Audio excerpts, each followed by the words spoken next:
கர்த்தாவே ராஜா குடும்பத்துக்காக தேவராஜா நினைவுபடி இதோ இந்த வேலைகள் இந்த ஆராதனை கர்த்தாவை நினைவுபடி தகப்பனை சொல்லிக்கத்தக்க தேவன் கொடுத்த கிருபைக்காக நன்றியாகவே.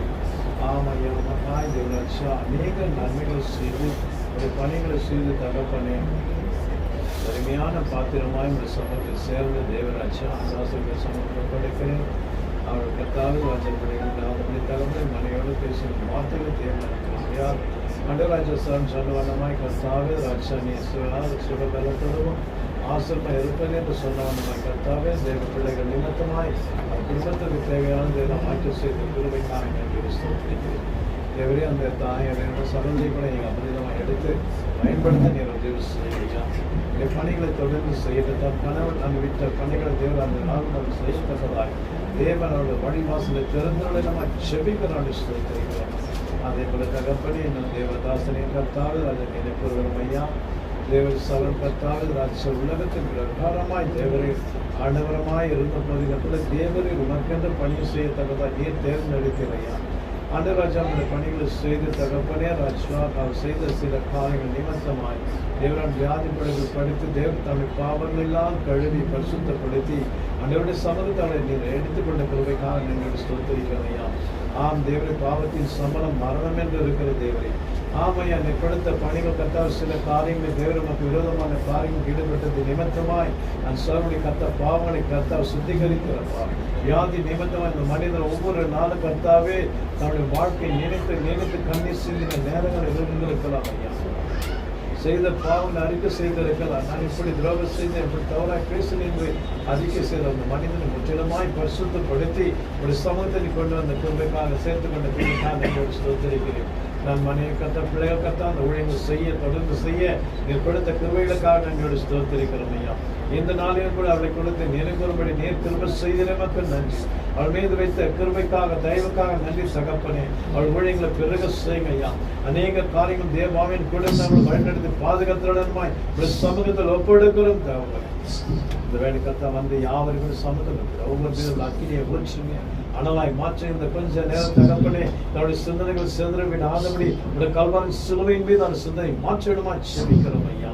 வந்தது கர்த்தாவே வெறுமே போகாதபடி தேவரை ஒவ்வொரு பாத்திரங்கள் திரும்ப வழிய என் தேவனின் கிருபை கட்டணம் தவாசமான வார்த்தையில கேட்டு அவனை பயன்பெறத்தக்கதா வார்த்தையிலும் மன்னாவை தகப்பனே ராஜா நீ கொடுக்கிற வார்த்தையில கேட்கத்தக்கதா தேவரை வார்த்தையானது தகப்பனே இருபுறம் கருக்குள்ள பட்டயமா இருக்கிறபடியா தேவரே அந்த பட்டயமானது தகப்பனே ஒவ்வொருக்கு நீ கொடுத்திருக்கிறீங்க. வாயின் வார்த்தைகளாக கர்த்தாவே வல்லமல்லதா இருக்கிறது. கருக்குள்ள பட்டயமா இருக்கிற தேவர் அந்த கர்த்தாவே பட்டயத்தை கர்த்தாவே எதிர்த்து நிற்க ஒருவரால் கூடாது.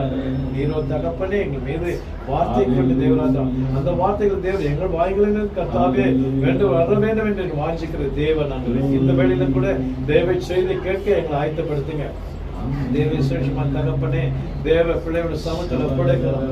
தேவராஜா பிள்ளையாண்டு செக்கினா மகிமையால் படி மாறித்துக் கொள்ளும். அந்த இடம் முழுதுமாய் கர்த்தரோட பிரசன்னம் நிரப்பம் பண்ணுவேன். மறுபடியும் மாறிட்டு தகப்பனே தேவ வார்த்தை பேசும்போது பரிசுத்தாவை நீங்க மறைத்து நீங்க வெளிப்பட வேணுமா செபிக்கிறேன். வார்த்தை முதா இருக்கிறது.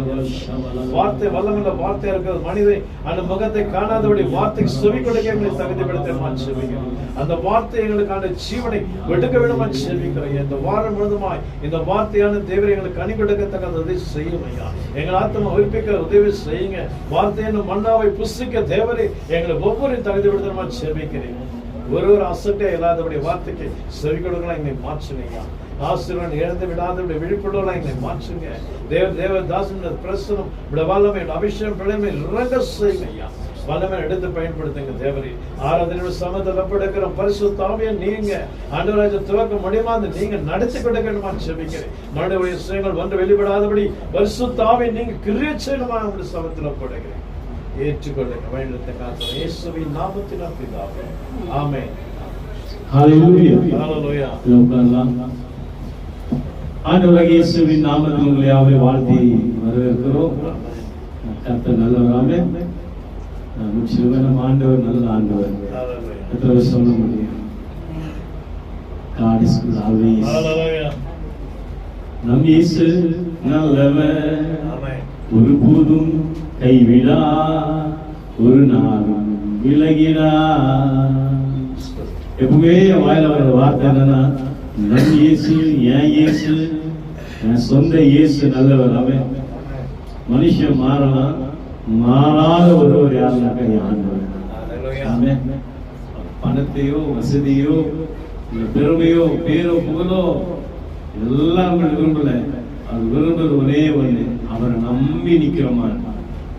கர்த்தரை நம்பி நிக்கிற மனுஷன் ஒரு நாளும் கெட்டு போனது கிடையாது, ஒரு நாள் அலைந்து போனது கிடையாது, ஒரு நாள் கைவிடப்பட்டது இல்லை. எத்தனை பேர் சொல்ல முடியும்? தலைக்கு மேல கைகளை உயர்த்தி ஆமென் சொல்ல சொல்லு.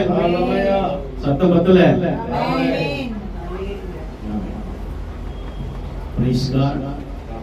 தொடர்ச்சியா ஜெபிங்க. கர்த்தர் நல்லவர்.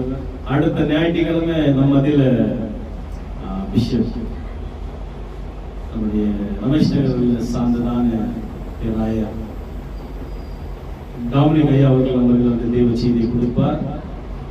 குடும்பத்தோடு அடுத்த வாரம் நம்ம ஊழியர்கள் செய்வார். அல்லேலூயா. அடுத்த வாரம் சென்னை பட்டணத்தில் தேவ வார்த்தை கொடுக்கும்படி அடியை கலந்து போவதால் உங்களுக்கு தேவ செய்தியை கொடுக்க, நம் சபைக்கு தேவ செய்தி கொடுக்க வருவதான ஊழியர்களை அந்த ஊழியர்களுக்கு ஆசீர்வதிக்கணும். வருவதான பிஷப் டோமினிக் ஐயாவை ஆசீர்வதிக்கணும், பயன்படுத்தணும். அதை தொடர்ந்து ஜெபிங்க. அடுத்த ஞாயிற்றுக்கிழமை 26ஆம் தேதி Pongal. 26th I will be in Ungal, Andhra Pradesh, and 27th I will be in Andhra Pradesh. 26, 27 ஆந்திராவில் இருப்பேன். அது மட்டும் இல்லாதபடி 23ஆம் தேதி சாயங்காலம் சித்தூர் பகுதியில் ஊழியத்தை செய்வோம். சித்தூர்ல எஸ்ஆர் போறதுல ஊழியர்களுடைய தேங்க்ஸ் கிவிங் இருக்கிறதுனால அந்த இடத்துல நாம் இருப்போம். தொடர்ந்து சித்தூர் ஊழியர்கள் சொல்வீங்க. அதை மறுநாள் சித்தூர் பகுதியிலே ஒரு ஆனிவர்சரி பிரசங்கம் பண்ணக்கூடிய ஆண்டவர்கள் அழைத்த ஆண்டவர் உண்மையுள்ளவர். சித்தூர் பகுதி ஊழியர்களுக்காக சொல்வீங்க. அடுத்ததான சென்னை பகுதி ஊழியர்களுக்காக ஜெபிச்சுக்கோங்க. அது மட்டும் இல்லாதபடி உங்கள் ஆந்திர பிரதேசம் நடக்கிறதான ஊழியர்களை கர்த்தர் ஆசீர்வதிக்க கர்த்தர் நல்லவர். ஆமென். நம்ம என்னோடு இணைந்து பல பேராயர் வர போறாங்க. பிஷப் அம்ரோஸ் ஐயா வருவாரு. அது மட்டும் இல்லாதபடி பிஷப் சாக்ரி சாமையா, பிஷப் சாம்சன், பல ஊழியர்கள், பிஷப் அன்பையா நம்மோடு வர போறாங்க. அல்லேலூயா. இதுக்காக செபிங்க. இப்பதான் ஆரம்பிச்ச மாதிரி இருக்கு. குயிக்கா நாட்கள் நடந்து போகிறது. அமெரிக்க தேசத்துல லாஸ் ஏஞ்சல்ல பட்டணமே இறங்கி போச்சு. அறிகுறி என்னன்னாக்கா God is coming very soon. கர்த்தர் வெகு சீக்கிரம் வந்து கொண்டிருக்கிறார். ஆமென். ஆயத்தமாயிருங்க, உங்களை ஆயத்தப்படுத்துங்க. இதை நான் சொல்ல முடியும். Be prepared. இல்ல கரெக்டா Be prepared so that you can see the God. Amen. கர்த்தரை நோக்கி அமர்ந்திருப்போம், காவலை மறந்து காத்திருப்போம். இந்த வருஷத்துல என்னோட இணைந்து சபை நீங்கெல்லாம் என்ன செய்ய போறீங்க? ஊழியத்தை செய்ய போறீங்க. ஆமென். இந்த வருஷத்துல நம்ம சபைக்கு நம்ம தான் ஊழியத்தை செய்ய போறோம். அதனால ஒவ்வொரு பகுதியில் நம்ம என்ன செய்ய போறோம்? கேர் செல் ஸ்டார்ட் பண்ண போறோம். இந்த கேர் செல்லுகளை கர்த்தர் ஆசீர்வதிக்கணும். புதிய ஆத்மாக்கள் வரணும், சபைகள் வளரணும். இருக்கிற சபைகள் ஊழியர்கள் போதாது, இன்னும் சபைகள் கர்த்தர் கொடுக்கணும். இந்த ஆண்டு அநேகருக்கு இந்த ஊழியம் ஆசீர்வாதமுள்ள ஊழியமா இருக்கணும். ஆமென். விசேஷ அறிவிப்பு என்னவென்றால் 15ஆம் தேதி, இந்த மாதம் 15ஆம் தேதி மறைந்து போனதான ரெவரண்ட் எலிஷியா ஐயாவுடைய நன்றி ஜெபத்தை வேர்ல்டு காஸ்பல் சர்ச்ல வச்சிருக்காங்க. நிகராஜ் இந்தியன் பெட்ரோல் பங்க் பக்கத்துல சங்கையால சபையால் யாவரும் இதை பார்க்கிற ஊழியர்கள் நீங்கள் யாவரும் வர வேண்டும் என்று யாவரும் மனதார அந்த குடும்பத்தின் சார்பாக கேட்டுக்கொண்டதால் இந்த அறிவிக்கிறோம். கர்த்தர் ஆசீர்வதிப்பார். ஆமென். தொடர்ந்து நாம் தேவ செய்தி போவோம். ஆமென். God is good. எத்தனை சொல்ல முடியும்? 2 ராஜாக்களின் புஸ்தகம் 1ஆம் அதிகாரத்தை வாசிக்கலாம். இந்த நாளுடைய செய்தி அப்பாவின் அதிகாரம் 2 ராஜாக்களின் புஸ்தகம் 2 Kings chapter 2 verses 1.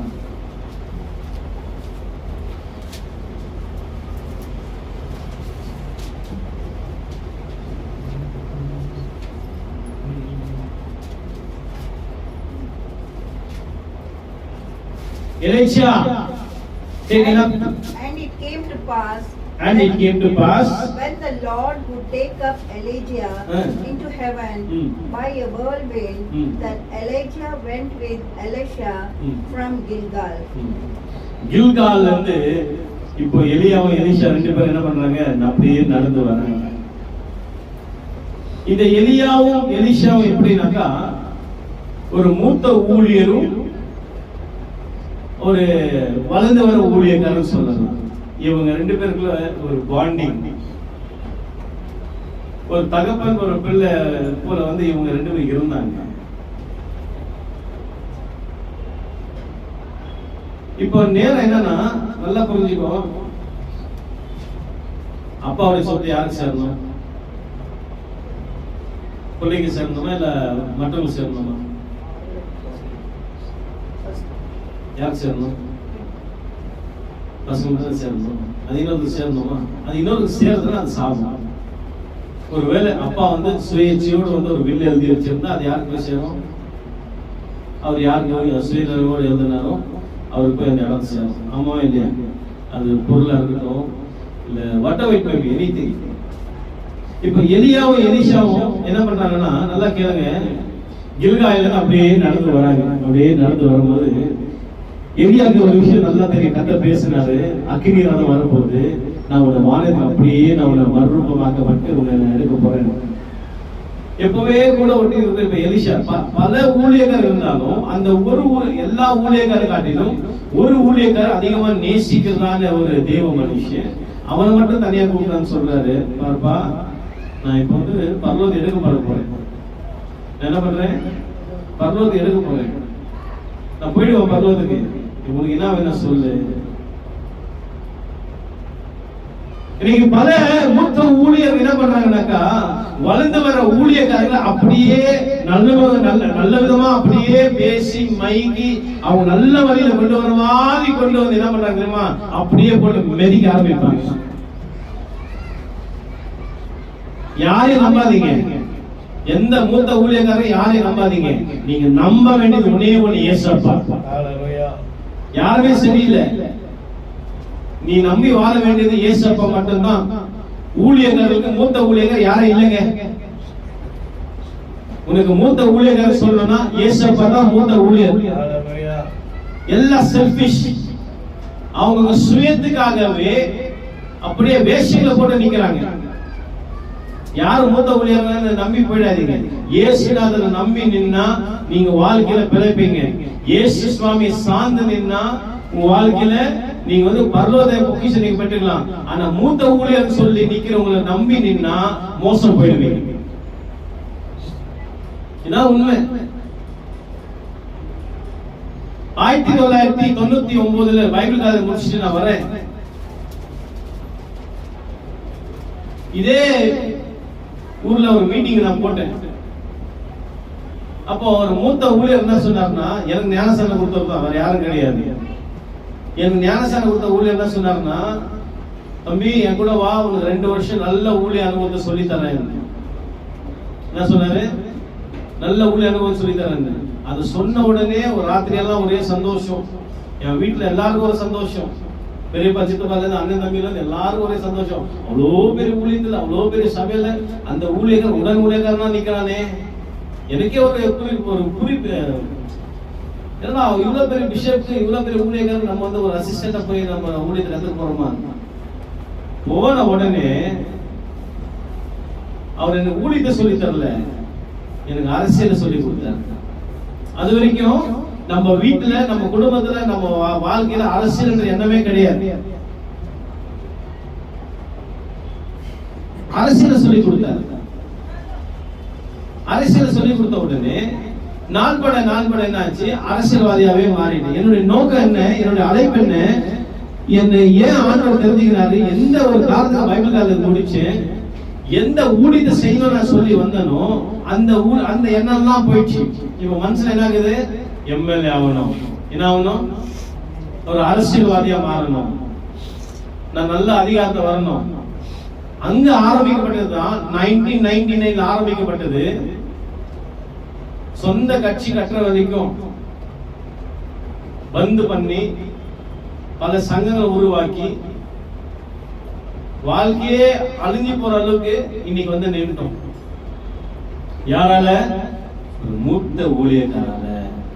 நல்லா சொல்றேன் கேளு, மூத்த ஊழியக்காரங்க. அன்னைக்கு ஒரு வாழை நான் இவர் என்ன அழைச்சாரு, அழைப்புக்கு ஆண்டவரே மூத்த ஊழியர் அழைச்சாரு, அந்த அழைப்பு நான் போகணுமா வானா கர்த்தருடைய சத்தத்தை நான் கேட்டு இருந்தேன்னா கர்த்தருடைய திட்டம் என் வாழ்க்கை நிறைவேறு.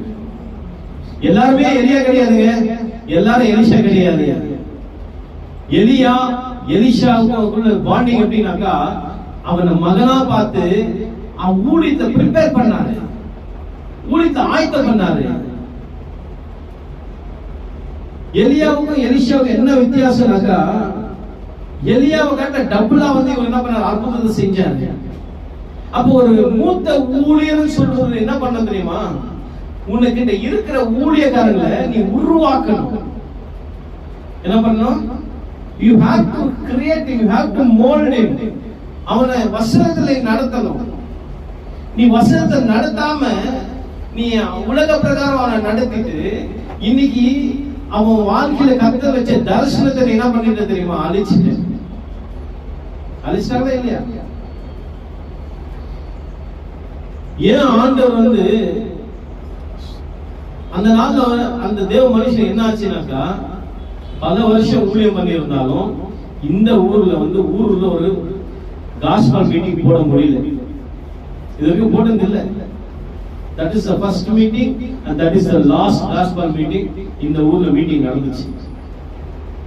அந்த மீட்டிங் அவரும் பிரசங்கம் பண்றாரு, நானும் பிரசங்கம் பண்றேன், என்னோட வந்து என்னுடைய பைபிள் பிரின்சிபல் அவரும் பிரசங்கம் பண்றாரு. நாங்க 3 பேர் அன்னைக்கு இதே நம்ம சபையில மைதானத்துல தான் இந்த மீட்டிங் நடந்துச்சு. எத்தனை பேர் ஞாபகம் இருக்கு? இங்கதான் மீட்டிங் நடந்துச்சு. மிஸ்லீட் பண்ணாங்க. ஆனா எலிஷாவுடைய பாண்டிங் பார்த்தா மிஸ்லீட் பண்ணல, எப்படி கர்த்தரோடு நெருங்கணும் சொல்லி கொடுத்தான், எப்படி ஆண்டவரோடு நெருங்கணும் சொல்லி கொடுத்தான், எப்படி ஆண்டவருடைய வார்த்தை பயிற்சி செய்யணும் சொல்லி கொடுத்தான். ஒரு முறை ஒரு சேனைகள் கூட்டமே வந்து இவர் விரோதமா நிற்கிறது. அப்ப எலிஷா சொல்றாரு, எலியா சொல்றாரு, இந்த தம்பி சொல்லும்போது ஐயோ அடிக்கிட்டு இவ்வளவு பேர் வந்துக்கிறாங்க பயமா இருக்குது அப்படின்னு அவர் சிரிச்சுட்டு ஒரு வார்த்தை சொல்றாரு, நீ கண்ணு மூடி பாருங்க. கண்ணு மூடி பார்த்தா இடது பக்கம் 1000 பேரும் வலது பக்கம் 16 பேரும் சேனைகள் நின்று கொண்டிருக்கிறார்கள். சேனைகள் கர்த்தராகிய தேவன் நின்று கொண்டிருக்கிறார்கள். எனக்கு அன்பார்ந்த தேவ ஊழியர்களே, ஒரு ஊழியரை உருவாக்க, ஒரு ஊழியரை எப்படி கட்டி எழுப்பணும், ஒரு சபையை எப்படி நடத்தணும், ஒரு சபை பிள்ளைகளை எப்படி நடத்தணும் என்று நல்ல ஒரு மேய்ப்பன் தன்னுடைய உடன் ஊழியக்காரர்களுக்கு பயிற்சி கொடுத்து சொல்லி அனுப்புவதனால அந்த சமுதாயத்தை என்ன வருதுன்னா, நல்ல கனிகளும் நல்ல ஊழியர்கள் எதிர்பார்க்கலாம். உனக்கிட்ட வர உடன் ஊழியக்காரன் உன்னை காட்டிலும் அவன் டேலண்டா இருக்கிறானா நல்லா புரிஞ்சுக்கோ. அவன் டேலண்டா இல்ல, கர்த்தருடைய அழைப்பு அவன் மேல இருக்கு. ஆமென். அவனை நீ நல்லா கரெக்டா உருவாக்கி விட்டா பலருக்கு அவன் ஆசீர்வாதமா இருப்பான், பல குடும்பத்துக்கு அவன் ஆசீர்வாதமா இருப்பான், பலருக்கு பிரோஜனமா இருப்பான். கர்த்தர் கனிகள் கொடுக்கும் அத்திவரமா தான் வச்சாரு. ஆனா நீ என்ன செஞ்ச தெரியுமா, கனிகள் இல்லாத வாழ்க்கையில சாபத்தை கொண்டு வந்துட்ட.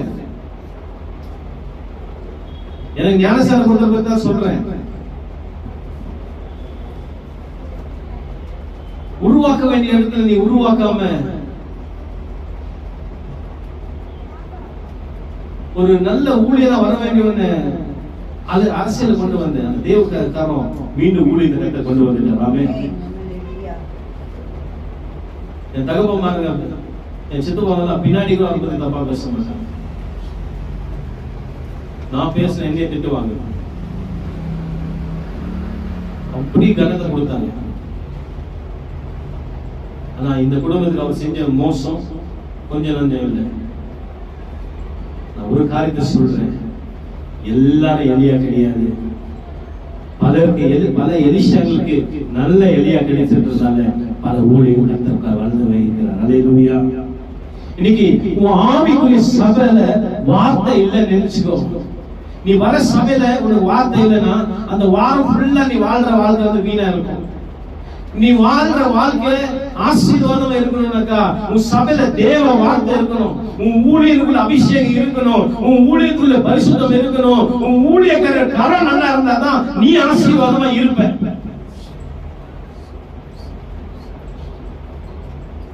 சொல்லி கொடுக்கிறது எப்படி சொல்லி தரணும் தெரியுமா? ஊழியத்தை கட்டி எழுப்புறது தான் சொல்லி கொடுக்கணும். நீ எப்படி ஆசீர்வாதமா இருக்கணும் சொல்லி தரணும். நீ எப்படி உன் குடும்பத்தை நீ சமாதானமா நீ நடக்கணும் சொல்லி தரணும். உன் வீட்டுல சந்தோஷத்தை எப்படி கொண்டு வரணும் சொல்லி தரணும். இது எல்லாத்தையும் காட்டினோம் உன் ஆவிக்குரிய வாழ்க்கையில நடத்துற ஒரு நல்ல ஒரு போதகனா, நல்ல விசுவாசி உன்னை உருவாக்கலனாக்கா அந்த போதகருடைய தப்பில்ல. நீ எங்க இருக்க யோசித்து பாருங்க.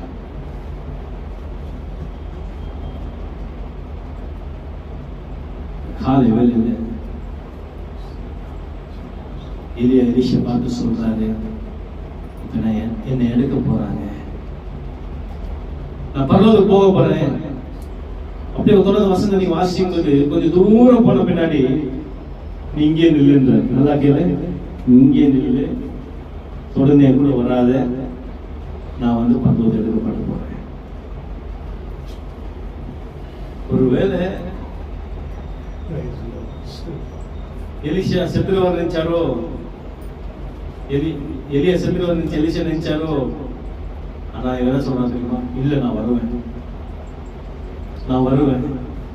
நீ எத்தனை பேர் சொல்ல முடியும்? ஊழியக்கார பார்த்து, என் ஊழியக்கார நல்ல ஊழியக்காரு, என் சபை நல்ல ஊழியர், என் சபை நடக்குது, இன்னைக்கு என் சபையில நான் இருப்பேன், என் சபையை நான் கட்டுவேன், என் சபையை நான் எழுப்புவேன், ஏன்னா என் சபையில பரிசுத்தம் இருக்குது. இன்னைக்கு எத்தனை திருச்சபைக்கு சொல்ல முடியும்? நீங்க எத்தனை சபையில பரிசுத்தாவின் அசைவாடுறாரு சொல்லுங்க. ஒரு காலத்துல 7 மணிக்கு ஆராதனை சொன்னா 6:45 வந்து முழங்கால் போட்டு வெள்ளைய ஒயிட் அண்ட் ஒயிட்ல இருந்து அந்த ஜெபத்திலேயே நிப்பாங்க, முழங்காலே நிப்பாங்க, முழங்காலே நின்று கொண்டு இருப்பாங்க. நடுமுழங்கால் அன்னைக்கு சேரெல்லாம் கிடையாது, எல்லாம் நடுமுழங்கால் நின்றவங்களுக்கு தான் சுகர் கிடையாது. ஆமென். நடுமுழங்கால நின்றவங்களுக்கு எந்த வியாதி கிடையாது. தேவ சமூக முழங்கால நின்று கொண்டு தேவனை துதித்தவங்க யாருக்குமே எந்த வியாதிகள் வரல. என்னைக்கு இந்த சபையில சர்ச்சில் இந்த சேர்கள்லாம் வந்துச்சோ அன்னைக்குதான் சபையில என்னாச்சு?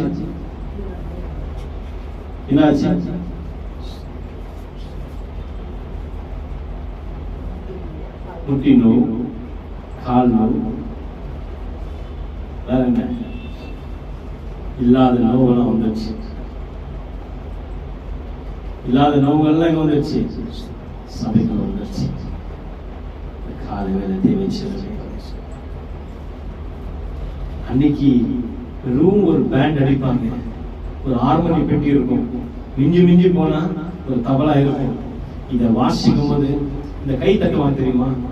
இந்த கை தட்டுறது எப்படி இருக்கும்னாக்கா நல்ல கோரஸ் பலமா கைகளை தட்டுவாங்க. இந்த கைகளை தட்டி அந்த கீர்த்தனை பாடல்களை பாடும்போது பரிசுத்த ஆவியானவர் எப்படி வல்லமையா இறங்கி வருவார். இந்த சபை எல்லா விசுவாசிகள் அந்நிய பாஷை பேசுவாங்க. சபையில எல்லாருமே எல்லா அந்நிய பாஷை பேசும்போது 2 பேர் மட்டும் நின்று சபைக்கு தீர்க்கதரிசி வாயா இருப்பாங்க. சபையில தீர்க்கதரிசி பேசுவாங்க. அந்த சபைக்கு பிரயோஜனமா இருக்கும். இன்னைக்கு அந்த பரிசுத்தத்தை கர்த்தர் எதிர்பார்த்து வந்திருக்கிறார்.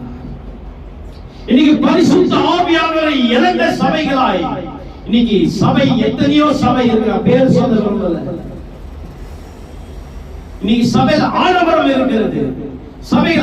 சபைகள் இன்னைக்கு ஆரம்பத்துல இருந்ததான அந்த அபிஷேகம் இல்ல, ஆரம்பத்துல இருந்ததான பரிசுத்தம் இல்ல, ஆரம்பத்துல இருந்ததான ஜெபங்கள் இல்ல, ஆரம்பத்துல இருந்ததான பக்தி வைராக்கியம் இன்னைக்கு இல்ல. இன்னைக்கு சபைகள் எப்படி இருக்குமா? பரவசமும் சபைகள் இன்னைக்கு எப்படி இருக்குனாக்கா பேரின்பமும் பரிசுத்த ஆவியானவர் கிடையாது. அந்த பாஸ்டர் தான் சபைக்கு தெய்வம். அந்த பாஸ்டர் தான் சபைக்கு தெய்வம். இன்னைக்கு பாஸ்டர், கொஞ்ச நாள் கழிச்சு ப்ராஃபெட், இன்னும் கொஞ்ச நாள் பார்த்தனாக்கா அப்போஸ்தலர். இன்னைக்கு யாரை ஏமாத்தி இருக்கிறீங்க? நீங்க எப்படியா போங்க? உங்க சபை விசுவாசி நிலைமைக்கு தான் வர்த்தமான ஒரு நிலைமை. வார்த்தை இருக்கிற சபை தான் இன்னைக்கு நமக்கு தேவை. சபை உன் அலங்காரத்தையும் ஆடம்பரத்தையும் உன்னுடைய ஸ்டைல்ல உன்னுடைய ஸ்டேட்டஸ் பார்க்க விசுவாசி வரல. கர்த்தர் இன்னைக்கு சபையில ஒரு ஆத்மாவை கொடுத்திருப்பாருன்னா, நல்ல மேய்ப்பனாய் நீ பரலோகத்தில் நடத்துறதுமாய் அந்த பிள்ளைகள் பரிசுத்தமா வாழ சொல்லி கொடுக்க வேண்டியது ஒரு ஊழியனுடைய கட்டாயமாய் இருக்கு. எலியா எலிஷாக்கு எப்படி பரிசுத்தமா வாழணும்னு சொல்லி கொடுத்தாரு. எலியா எலிஷாவை பார்த்து எப்படி ஜெபிக்கணும் சொல்லி கொடுத்தாரு. எலியா இந்த எலிஷாவை பார்த்து எப்படி நீ அபிஷேகத்தை பெறணும்னு சொல்லி காட்டி கொடுத்தாரு. ஊரை ஏமாத்த சொல்லி கொடுக்கல, உன் ஆடவரை காமிக்க சொல்லி கொடுக்கல. நீ ஊழியக்காரனுடைய ஸ்டேட்டஸ் தான் நீங்க சபையில காமிக்கிறீங்க. நீ ஊழியக்காரனுடைய லெவல தான் காமிக்கிறீங்க. நீ கெட்டு போறத உன் சபையை கெட்டு போயிடுது. எத்தனை ஒத்துக்க முடியும்? பரிசுத்தாவின் நிறைவே கிடையாது. இன்னைக்கு எத்தனை குடும்பத்துல இன்னைக்கு குடும்ப ஜெபத்தை வந்து சபையில ஊழியக்காரர் சொல்லி கொடுக்குறாங்க, சொல்லுங்க பார்க்கலாம். ஏன்னா அவங்களே ஜெபிக்கிறது இல்லை, ஊழியக்காரர் வீட்டிலே ஜெபிக்கிறது இல்லை. ஊழியக்காரர் வீட்லயோ சினிமா பாட்டு, விசுவாசி வீட்லயோ சினிமா பாட்டு. அப்ப எப்படி பரிசுத்தம் ஒரு ஊழியக்காரருடைய வீட்டுல வரும்? ஊழியக்காரன் மட்டும் ஊழியத்தை செஞ்சா போதுமா? அவனோட மனைவி பிள்ளைய சேர்ந்த ஊழியத்தை என்ன செய்யணும்? இணையணும். குடும்பமா சேர்ந்து ஊழியத்தை செஞ்சாதான் அந்த பரிசுத்த வாழ்க்கையில நீங்க வாழ முடியும். பரிசுத்தமே இல்லாம இந்த ஆடம்பரையும் பேரும் புகழ வச்சு நாளைக்கு பரலோகத்தை நீ கோட்டை விட்டுனா நீ வாழ்ற வாழ்க்கை வீணான வாழ்க்கை. என்ன சபையில வார்த்தை இருக்கிறதோ, எந்த சபையில பரிசுத்த ஆவியார் இருக்கிறாரோ அந்த சபை தேவனுக்கு பிரியமான சபையா இருக்கும். அந்த சபையை தான் கர்த்தர் விரும்புகிற ஒரு சபையா இருக்கும்.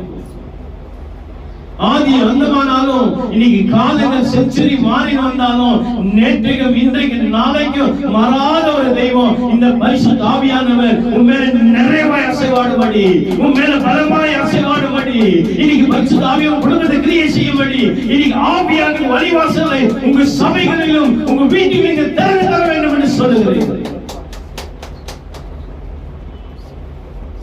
Leave the place for the Holy Spirit. பரிசுத்த ஆவியானவர் நம்மளை ஆளுகை செய்யட்டும். ஆவியானவர் ஆளுகை செய்யட்டும். மனுஷ ஆளுகை செய்ய வேண்டாம். பரிசுத்த ஆவியானவர் ஆளுகை செஞ்சா போதும். வாழ்க்கை அவருடைய கரத்துல இருக்கு, பாஸ்டருடைய கரத்துல கிடையாது. உன்னை போதிக்க பாஸ்டர் கையில இல்ல வாழ்க்கை கர்த்தருடைய கரத்துல இருக்கு. உன் மேல அசைவாட பரிசுத்த ஆவியானவர் தினந்தோறும் உன்னை பரிசுத்தமாய் நடத்தி, பரிசுத்தமாய் உன்னை பாதுகாத்து, பரிசுத்தமாய் நீ அப்படியே பரலோகத்துல சேர வேண்டும் என்று கர்த்தர் விரும்புகிறார். நீ பாஸ்டர் வந்து என்ன இருக்கு தெரியுமா? அதை பார்த்து விசுவாசியா நடக்குது. இனி பாஸ்டர் எப்படி போதி சேர்க்கிறீங்கன்னாக்கா இந்த சபைக்கும் பக்கத்துல இருக்கிற சபைக்கு ஆவாது. ஆவுதா? இந்த பாஸ்டர் அந்த பாஸ்டர் தப்பா பேசுறாரு, அந்த பாஸ்டர் இந்த பாஸ்டர் தப்பா பேசுறாரு. ஒரே ஊர்ல இருக்கும். பாஸ்டருக்குள்ள ஒரு சமாதானம் கிடையாது, சபைக்கு சமாதானம் கிடையாது. அந்த பாஸ்டர் அவங்க சபையில எதுனா ஒரு காஸ்பல் மீட்டிங் நடக்குதுன்னா இந்த பாஸ்டர் என்ன சொல்லுவார் தெரியுமா? நீ அங்க போனா உனக்கு என்ன கிடையாது? ராபோஜனை கிடையாது, உனக்கு நாங்க கல்யாணத்தை கொடுக்க மாட்டோம், உனக்கு நாங்க வந்து சபையில வந்து ஒரு முக்கியத்துவம் கொடுக்க மாட்டோம்னு சொல்லுவாங்க. என்ன சொல்றேன்னா கர்த்தர் சமாதானப்படுவார். ஒருத்தர் நேசிக்க சொல்றாரு. ஐயா நீயும் அதே ராபோஜன் எடுக்கிற, எல்லா சமயம் அதே ராபோஜன் எடுக்கணும். கர்த்தருடைய சரீரத்தை பந்தில பங்கு பெற நாம சபை வேறுபாடுகள் இல்லாதபடி ஒரு மனத்தை கர்த்தர் விரும்புகிறார். இந்த ஒரு மனம் என்னைக்கு நமக்குள்ள வருதோ பரிசுத்த ஆவி நாமே அசைவாடுவார். ஆமென். எத்தனை பேர் சொல்ல முடியும்? இந்த ஒரு மனத்தை தான் ஆவியானவர் விரும்புகிறார். இந்த ஒரு மனத்தை விரும்புகிற ஆவியானவருக்கு வாழ்க்கையில செய்ய வேண்டிய ஒரே ஒரு இடத்துல எலியா அங்க போகும்போது எனக்கு பரிசுத்தத்தை சொல்லி கொடுத்தாரே, நான் எப்படி நடக்கணும்னு சொல்லி எனக்கு சொல்லி கொடுத்தாரு இல்லையா? இப்ப நான் என்ன செய்யறேன்? அவர் தனியா நான் விட மாட்டேன், நானும் கூட வந்து நிக்கிறேன்னு சொல்றான். சொல்றாரு, ரொம்ப தெளிவா சொல்றாரு, இல்ல நான் உன்னை விட்டு போக மாட்டேன், உன்னை விட்டு நான் போக மாட்டேன். யாரும் சொல்லுவாங்களா அப்படி? நான் சாவ போறேன் அப்படின்னாக்கா நானும் உங்களை சேர்ந்து சாவது யாரும் சொல்லுவாங்களா? ஆனா இவன் சொன்னான், நான் உன்னோடு வருவேன், நான் உன்னோடு வருவேன். யாரோட வருவேன்? உன்னோடு வருவேன். இப்ப அக்கினி ரதம் வருது. நல்லா கேளு, அக்கினி ரதம் வருது. அக்கினி ரதத்துல எலியா ஏறி நிற்கிறாரு. அப்படியே அவன் கண்கள் முன்பதாய், எலிஷாவுடைய கண்கள் முன்பதாய் படிப்படியா கொஞ்சமா அந்த அக்கினி ரதம் மேல ஏறிக்கொண்டே இருக்கு. ஃபயர் சார்ஜியட் அப்படியே மேல ஏறுது. நின்று கொண்டு இருக்கிறான், அப்படியே நின்று கொண்டு இருக்கிறான். மேல போன பின்பதாய் மறைக்கப்பட்டது. பொண்ணு வசந்த வாசிக்கும் போது அப்படியே மூடப்படும் போது அவன் கண்கள் முன்பதாய் வானதி எடுக்கப்படும் போது இப்ப என்ன சொல்றாங்க? இது வரைக்கும் மாஸ்டர் மாஸ்டர் மாஸ்டர் சொல்லி கூப்பிட்டுவேன், மூத்த ஊழியரே சொல்லி கூப்பிட்டுவேன். இப்ப முதல் முறை என்ன சொல்றா தெரியுமா? என் தகப்பனே சொல்லி கூப்பிடுவான். எலியாவுடைய மறைவை பார்த்து என்ன சொல்லி கூப்பிடுறான்? என் தகப்பனே சொல்லி கூப்பிடுறான். என் தகப்பனே தகப்பனே என் தகப்பனே அவன் மார்பு அடிக்கும் போது அப்பதான் எலியா என்ன பண்றது? தன்னுடைய ஷால்வை எடுத்து அந்த ஷால் கீழே அவன் மேல வந்து விழுகிறது. அது அவன் மேல விழுந்த உடனே அவனுக்குள்ள ஒரு அதிகாரம் வருகிறது. இந்த கால வேளை தேவ செல்லமே, உனக்கும் எனக்கும் தகப்பனாய் இருக்கிற இயேசு கிறிஸ்து பரலோகம் எடுக்கப்பட்ட பின்பதாய் அங்கிருந்து ஒரு சால்வை கீழே விழுந்தது அல்லவா? அந்த சால்வை தான் பரிசுத்த ஆவியானவர் இன்றைக்கு உண்மையில அசைவாட வேண்டும் என்று கர்த்தர் விட்டதான இந்த தேற்றவாளன் பரிசுத்த ஆவியானவரை இல்லதோடு நீ மேல் தரிசித்துக் கொண்டு இந்த சால்வை நீ போர்த்திக் கொண்டு பரிசுத்தமாய் நீ வாழ வேண்டும் என்று இந்த ஒரு நோக்கத்திற்கு தான் கர்த்தரே உனக்கு தெய்வமாய் இருக்கிறார். ஆண்டவர் உங்களுக்கு தெய்வமா இருக்கிறார். அக்கினி அபிஷேகம், அப்பாவின் அதிகாரம். அவன் மேல ஒரு ஷால் விழுந்த உடனே ஒரு அக்கினி அபிஷேகம் இறங்கிச்சு. ஏன்னா அது எங்க வந்து விழுந்துச்சு? அக்கினி ரதத்துல இருந்து வந்து விழுந்துச்சு. ஒத்துக்கிறீங்களா? அக்கினி ரதத்துல இருந்து விழுந்த உடனே அந்த ஷால் அவன் மேல விழுந்த உடனே அக்கினி அபிஷேகம் மேல விழுந்துச்சு. ஏன் விழுந்துச்சுன்னா அப்பாவின் அதிகாரம். அவன் அப்பான்னு சொல்லி கூப்பிட்டு அவர் அதிகாரம். அவன் அப்பான்னு சொல்லி கூப்பிடும் போது அந்த அபிஷேகம் யாருக்கு சொந்தமானதுன்னா இந்த எலிஷாவுக்கு சொந்தமானது. எலியாவுடைய அபிஷேகம் எலிஷாவுக்கு சொந்தமானது. இந்த காலவேளை தேவ ஜனமே, நீ ஆண்டவராகிய இயேசு கிறிஸ்துவை அப்பா என்று அழைப்பதனால் உன் மீது அவர் போடப்பட்டதால் இந்த சால்வை என்ற பரிசுத்த ஆவியானவர் உனக்கு சொந்தமாய் இருக்கு. சொல்ல நல்லா புரியுதா? அக்கினி அபிஷேகம் அந்த ஷால்வா மேல விழுந்த பின்னாடி பேச ஆரம்பிச்சான். இவன் செஞ்சது 16 அற்புதம், அந்த எலிஷா செஞ்சது 32 அற்புதம். காலை வேளையில நீ தகப்பன் என்று சொல்லி அழைக்கிறதான இயேசு உன் மேல தன்னுடைய பரிசுத்த ஆவியை அனுப்பினார். இந்த தேற்றவாளன் பரிசுத்த ஆவியானவரை நீ பெற்றுக்கொண்டு பரிசுத்தமாய் நீ வாழ ஆரம்பி. வாழ்க்கை உண்மை உத்தமனாய் நிற்கும். அநேக ஆசீர்வாதமா இருக்கும். நீ அநேக ஆசீர்வாதமா இருப்ப, பரிசுத்தமா இருப்ப. எல்லா கண்களும் மூடி நாம் விசுவாசிக்கிறோம்.